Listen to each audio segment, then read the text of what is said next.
Pada tahun pembukaan Mekah ini jugalah Ummu Hani baru memeluk agama Islam. Kita perkenalan sikit dengan Ummu Hani ni. Siapa Ummu Hani? Ummu Hani ialah kakak kepada Sayyidina Ali. Yang ni Sayyidina Ali tu sepupu dengan Nabi. Ummu Hani ni pun sepupu lah. Bila sepupu ni tidak mahram, boleh menikah. Pada tahun pembukaan Mekah, ni cerita dia. Sebelum pada tu cerita dia ni tak ada. Sebab apa? Sebab dia tidak Islam lagi. Sebelum daripada ni ada. Lepas pada ni baru ada cerita. Gitulah ceritanya. Misalnya dalam hadis ni dia sebut dia pergi nak berjumpa dengan Nabi SAW.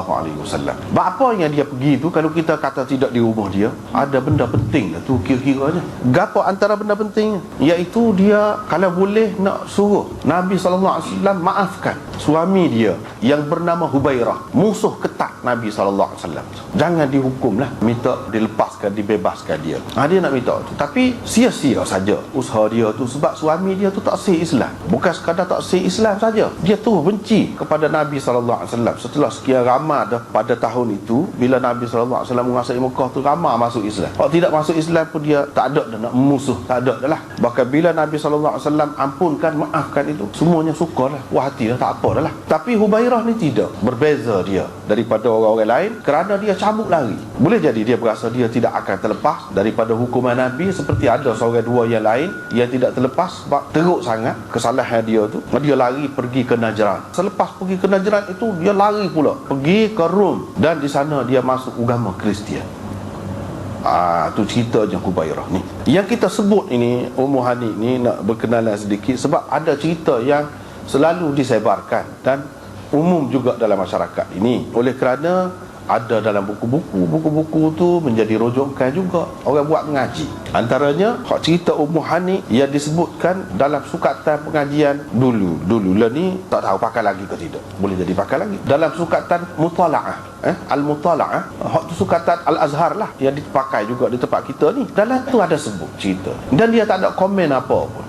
Ada sebut, ada juga riwayat yang menyebutkan kononnya bahawa Nabi SAW pernah melamar Ummu Hani ni dengan Abu Talib. Abu Talib tak bui. Abu Talib lebih suka kepada Ubairah. Dan dia kata tidak layak, Muhammad ni sesak pada masa tu.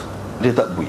Walaupun dia sayang kepada Nabi ada ni, tapi untuk jadi menantu dia tak sih. Ada juga riwayat yang menyebutkan begitu. Lepas tu nikah lah masing-masing. Nikah. Nabi SAW menikah dengan Khadijah. Ummu Hani ni menikah dengan Ubairah. Ada setengah orang kata, dia kata Ummu Hani ni pernah Nabi minta dia. Ini ada dalam kitab-kitab dia sebut. Tapi Ummu Hani tak sih. Bukan Abu Talib tak sih. Ummu Hani tu sendiri tak sih. Dia kata dia takut nanti kalau dia menikah, dia akan cuai nak jaga antara nak jaga anak dia dengan nak jaga Rasulullah. Dia terlalu sayang kepada anak dia. Dan kira-kiranya kalau dia menikah dengan Nabi, dia akan caralah kepada Nabi, takut cuai. Mana-mana tanggungjawab dia, tanggungjawab terhadap suami kau jadi lebih kurang anak kau, ataupun sebaliknya, dia tak save berlaku. Sebenarnya tidak pernah sabar bila Nabi minta tu. Kalau Nabi SAW minta tu sebelum Mi'raj lagi, sebelum dia berhijrah lagi, seperti kita kata tadi, dia kafir, lagu mana? Dia tidak Islam. Lagu mana Nabi SAW nak minta dia?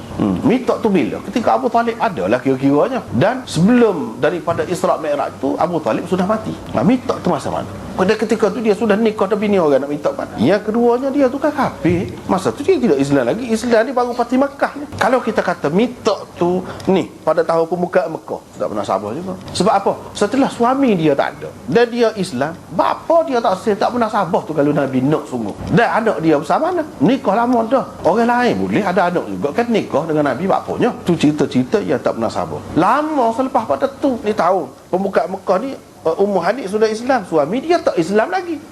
Tak Islam pakai su.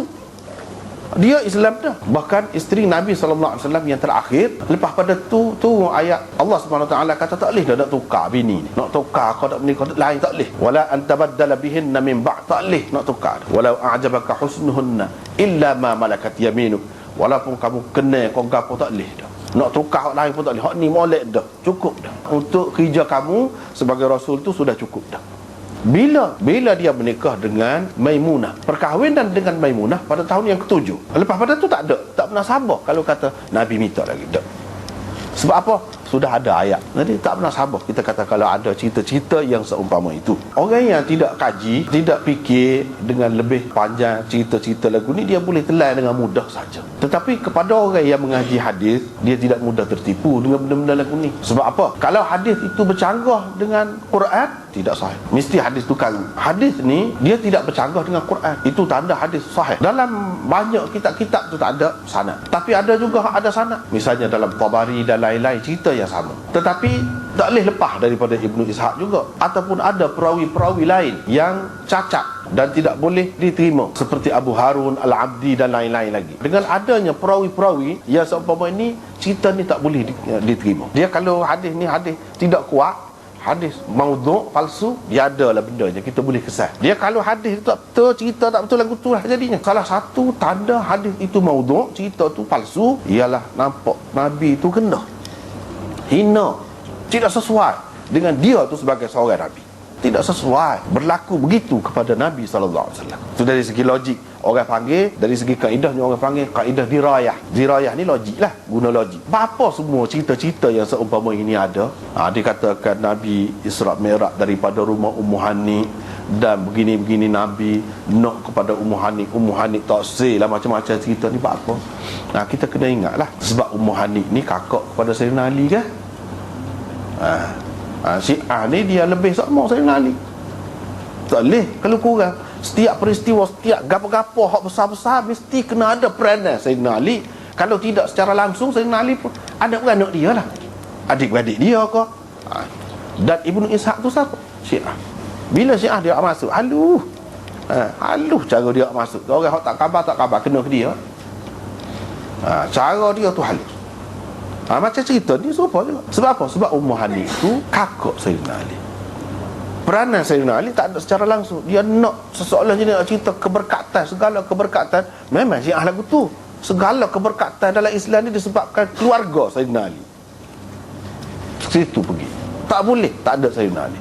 Sebab itulah cerita hijrah gapo Nabi tu, Sayyidina Ali tidur atas katil dia tu. Padahal tak ada dalam riwayat Bukhari ni, tak ada. Nabi hijrah daripada rumah Sayyidina Abu Bakar, yang terlibatnya keluarga Abu Bakar. Itu dalam riwayat Bukhari. Riwayat Ibnu Ishaq kata dak, Nabi hijrah daripada rumah dia tengah malam. Sedangkan dalam riwayat Bukhari hijrah tengah hari daripada rumah Abu Bakar. Bercanggah, sudah canggah dari riwayat tu. Cerita-cerita lagu ni ada kerana tersebar dengan meluas riwayat Ibnu Ishaq. Dan Ibnu Ishaq ni dia seorang Syiah, tapi dia menyamar masuk di kalangan Ahlu Sunnah. Ramai orang Ahlu Sunnah ingat dia ni Ahlu Sunnah, molek lah, tak ada apa-apa. Dan orang anggap dia ni sebagai orang yang penting lah dalam sirah, dalam sejarah Nabi ni. Dia sebut dalam kitab dia. Begitu juga Ibnu Hisham yang ambil daripada dia lah, asal dia sirah Ibnu Hisham pun ada sebut juga. Lepas tu cerita suruh Sayyidina Ali tidur. Sebab apa? Hijrah ni pun peristiwa besar juga, kena ada lah peranan Sayyidina Ali. Tak boleh lah tak ada. Ini benda dia mesti kaitkan dengan Sayyidina Ali. Apa benda pun. Kalau Kaabah tu mulia di sisi kita, Kaabah tu mulia. Kaabah ni kan tempat kiblat lah, kita kata orang Islam. Dia kata Sayyidina Ali beranak dalam Kaabah, mesti ada. Itu pesan dia. Itu kita kena tahu. Sebab apa ya royak ni? Sebab lah ni jadikanlah jadikanlah Syiah ni, dan ramai dah juga pengikut dia. Sebab apa? Dia tak tahu, terpedaya, tertipu.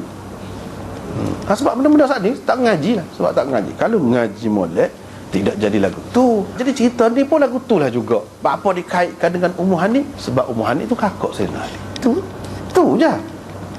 Dia nak pergi ada juga ke mana-mana. Padahal kita tak boleh terima. Sebab tadilah, sebab tadi semua riwayat-riwayat tu, kita orang hak mengaji hadis ni kena ubahlah fikiran. Misalnya hak hijrah daripada rumah dia suruh Sayyidina Ali tidur tu, orang kafir duduk itat-itat tengok macam duduk tidur, ada orang duduk tidur tu kan. Tu banyak dalam kitab-kitab, dalam buku-buku boleh katakan sebut gitu, tapi dalam kitab hadis tak ada. Tu je lah nak ayatnya. Ada pun dalam kitab Ibnu Ishaq gitulah. Lepas tu bila riwayat-riwayat setara ni bercanggah dengan riwayat sahih Bukhari kau gapo kau, kita kata tertolak dengan sendiri. Kalau cerita tu canggah dengan Quran, tertolak. Tu kaedah. Canggah dengan hadis sahih, tolak. Tak boleh pakai hal tu. Kalau tidak tak pakai, kan ada pertentangan. Canggah. Hak ni kata tengah hari, hak ni kata tengah malam, hak ni kata rumah Abu Bakar, hak ni kata rumah dia. Sedangkan peristiwa sama. Tak boleh dia kena sah yang salah satu betul. Kita kena pilih lah hak mana. Kaedahnya kita, orang Islam ni, kita kena tengok hak mana hak sahih, hak lebih sahih. Tak boleh terima gitu saja hak orang tabur pakai ambil ikut serah, tak boleh. Lagu tu punah jadi. Maksudnya kita yang jadi bangsanya. Ummu Hani pada tahun yang ke-8. Baru tubik cerita dia. Sebelum pada tu tak ada. Orang lain duduk parai, duduk begitu gini masa di Madinah, duduk tolong Nabi ke apa. Dia tak ada. Tak ada nama dia. Sebab apa? Sebab seperti kita kata tadi, dia baru Islam pada ketika ni. Orang yang sebut cerita tadi, nak cerita dia ni lama dah Islam. Bila lama Islam kan satu kelebihan. Kalau keluarga Sayyidina Ali ni, adik-adik Sayyidina Ali ni Islam lambat, itu satu kekurangan. Buatlah cerita. Cerita-cerita ni banyak hak palsu, banyak hak palsu. Dalam masyarakat tersebar begitulah. Lepas tu tak tubik lagi lah, macam-macam lagi lah. Tambah atas tambah. Nasi tambah. Orang kata. Oleh kerana kita ni sudah umum tersebar benda-benda lagu ni, jadi campur bau lah. Ada hak betul lah betul, kita bukan ada hak tidak betul. Hak tidak betulnya macam saat ni.